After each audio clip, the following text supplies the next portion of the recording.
시편 33편 말씀을 보겠습니다.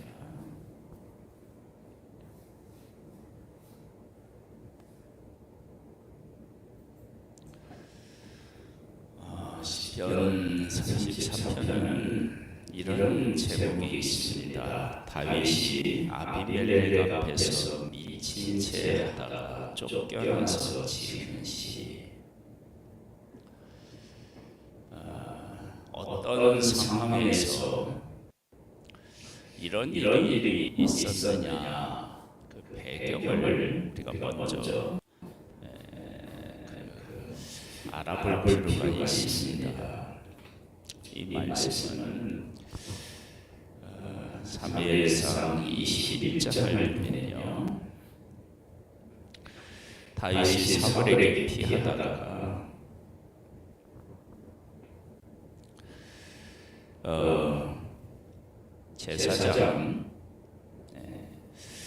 제사장에게 가서 이제 먹을 것을 요구하거든요.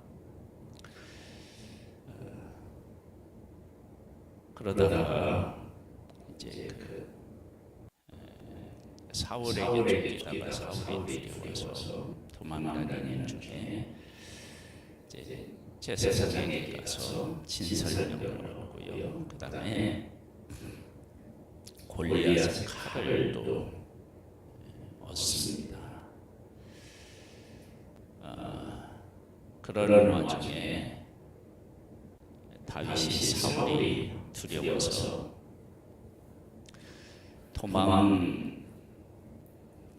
가서 생긴 일입니다.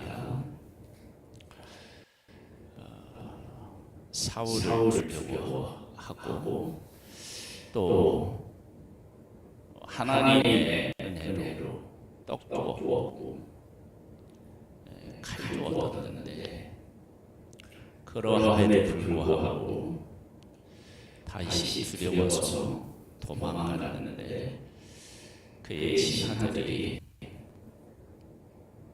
다윗은 이런 노래의 주인공이다. 사울이 죽은 자는 천천히고 다윗이 죽은 자는 만만하다. 그 이야기를 하니까 다윗이 죽을까 두려워서 미친 채를 한 것입니다.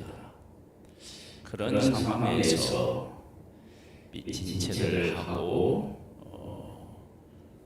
그곳에서 살아난 후에 지은 시예요.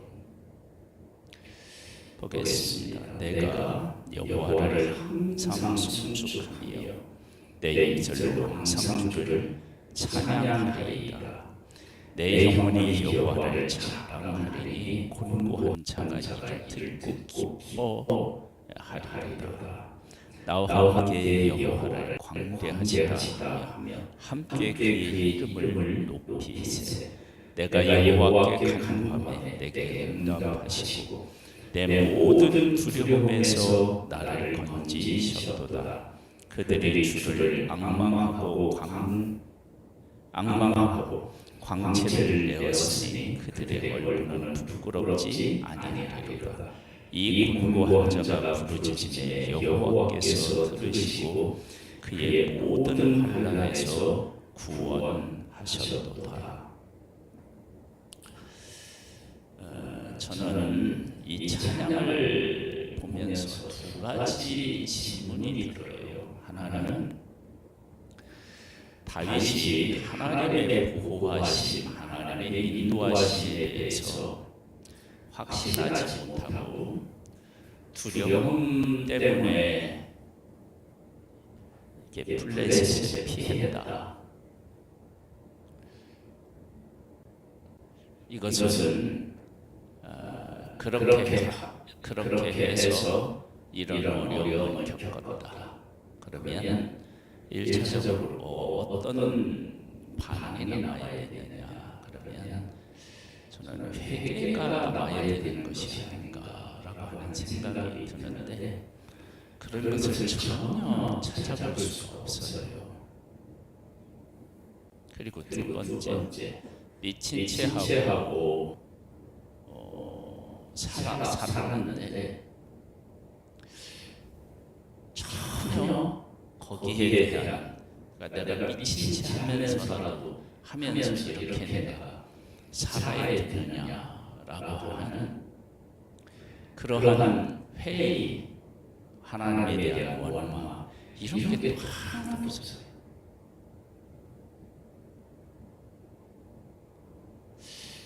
그러면 이 시편 34편은 우리에게 무엇을, 어떠한 마음과 어떠한 관점을 우리에게,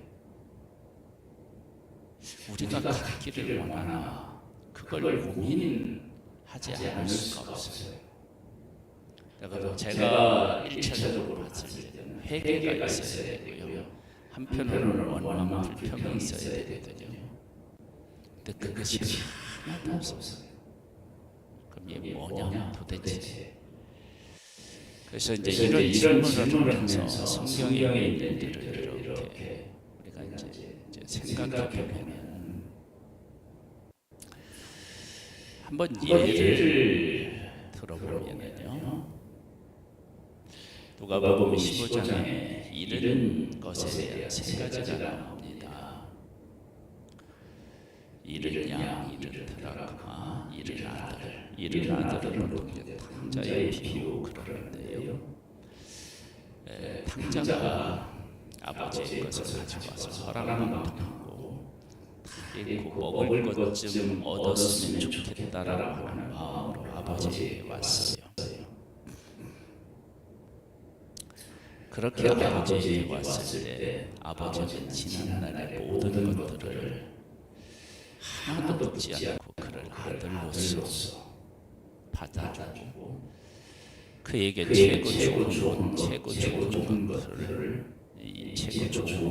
입히고 최고 좋은 것을 그에게 먹입니다.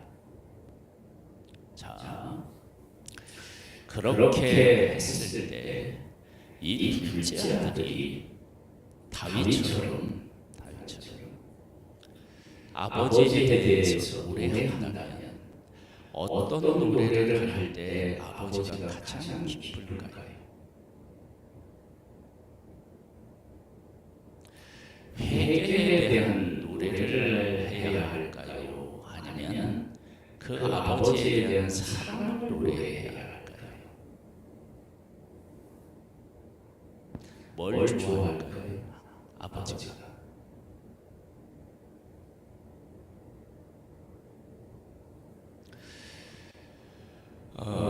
형의 관점은 동생의 잘못한 데 초점을 두었고, 아버지는 아들이라고 하는 그 관계에 초점을 두었다고요.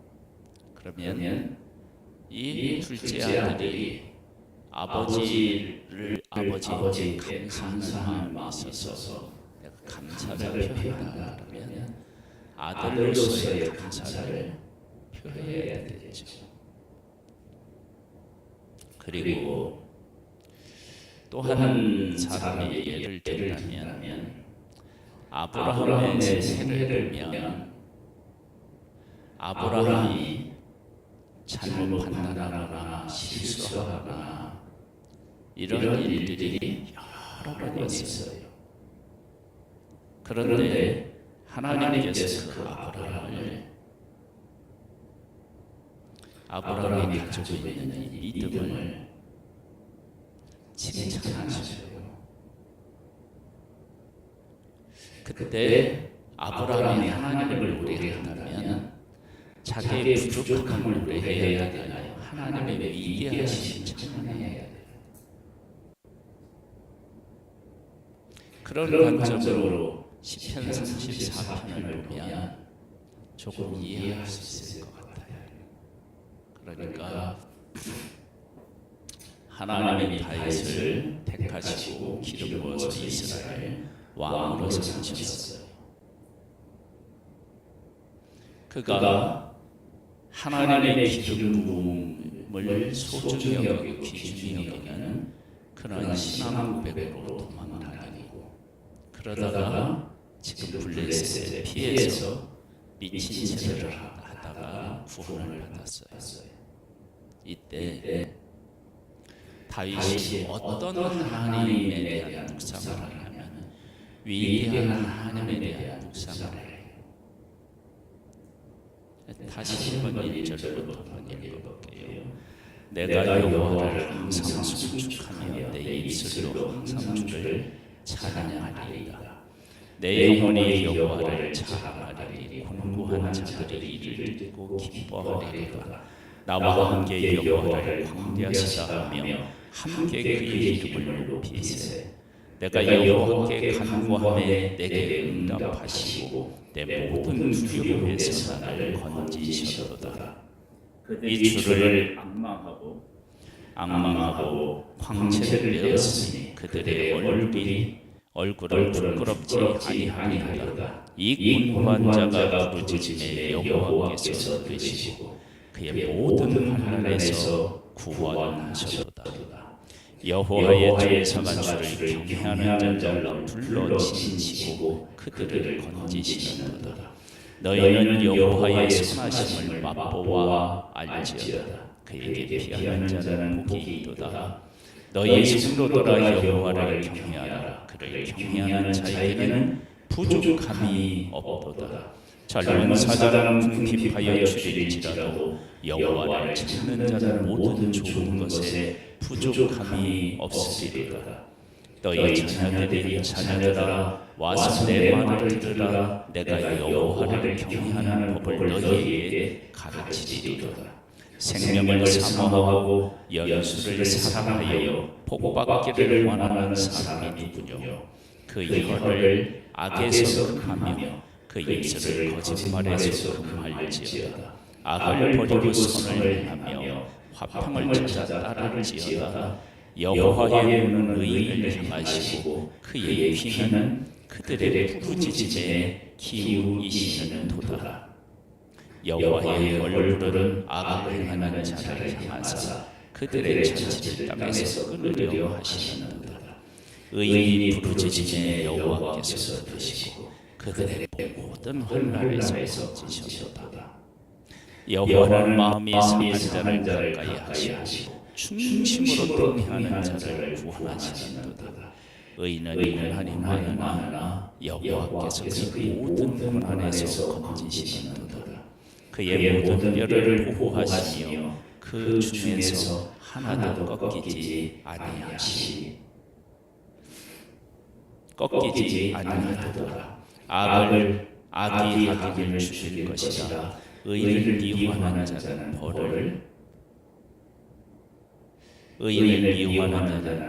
받으리로다. 여호와께서 그의 종들의 영혼을 속량하시나니 그에게 피하는 자는 다 벌을 받지 아니하리로다. 여호와께서 그의 종들의 영혼을 속량하시나니 그에게 피하는 자는 다 벌을 받지 아니하리로다. 다시 한번 볼까요?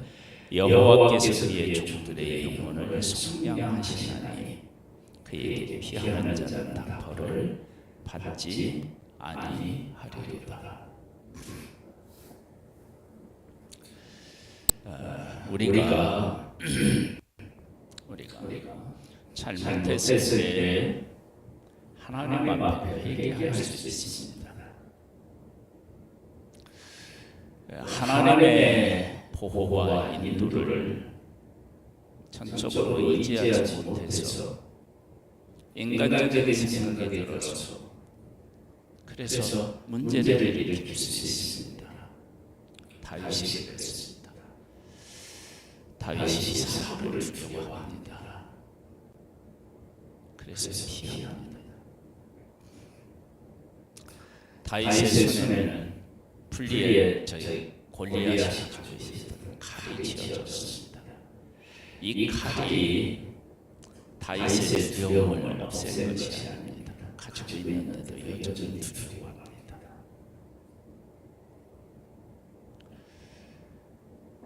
그리고 이방인에 피해서 그곳에 이 진찰을 했습니다. 우리가 이제 이 상황을 우리의 상식적인 관점에서 이걸 이렇게 이제 보면 하나님이 나를 보호하시는데 내가 그 보호를 신뢰하지 못하고 두려워해서 이렇게 피했습니다. 여호와는 나의 산성이시오 나의 방패시오 나의 피할 바위시오 나의 요새시오. 이렇게 노래했음에도 불구하고 내가 사울을 두려워해서 이렇게 피해서 미친 채 하게 되었습니다 하고 자기가 가지고 있는 했던 행위들, 생각들에 대한 잘못된 것들을 이렇게 회개하고 그래야 되는데 그렇지 않아요. 그렇다고 내가 하나님이 나를 왜 기름 부어서 이런 어려움을 겪게 하고 이런 치욕도 겪게 하십니까? 그러면서 원망하지 않아요. 하나님을 찬양하고 의인의 간구, 자기를 의인에게 의인이라고 얘기를 하고 그 의인의 기도를 하나님이 응답하셨다고 이야기해요.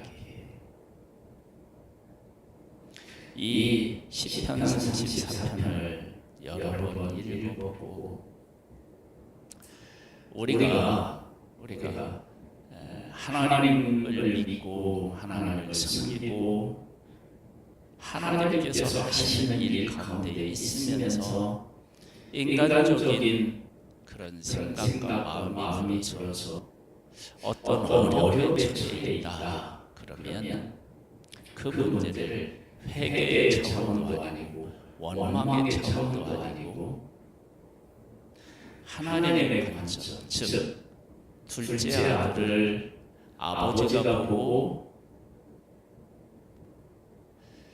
그를 아들로 받아주고 제일 좋은 옷을 입히고 제일 귀한 음식을 대접하는 그 아버지의 관점으로 나라고 하는 한 존재를 보고 그 가운데서 노래를 만들어내는 그 믿음의 고백이 우리에게 필요하다는 겁니다.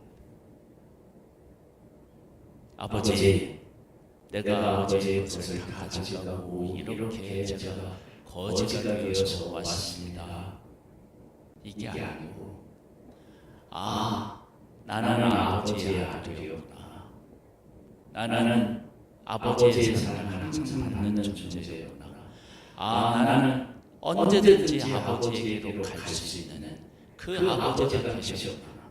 그 아버지는 나를 아들로 맞아주고 나에게 제일 좋은 것을 입혀주고 내게 제일 좋은 것을 주신 그런 아버지였구나. 나는 그의 아들이었구나. 이것을 우리할 수 있다는 우리에게 우리가 지금 어떤 상황에 놓여 있는지는 모르겠지만 각자마다 다 다르잖아요. 그러나 이 하나님을 우리가 만나고 그 하나님을 노래할 수 있다면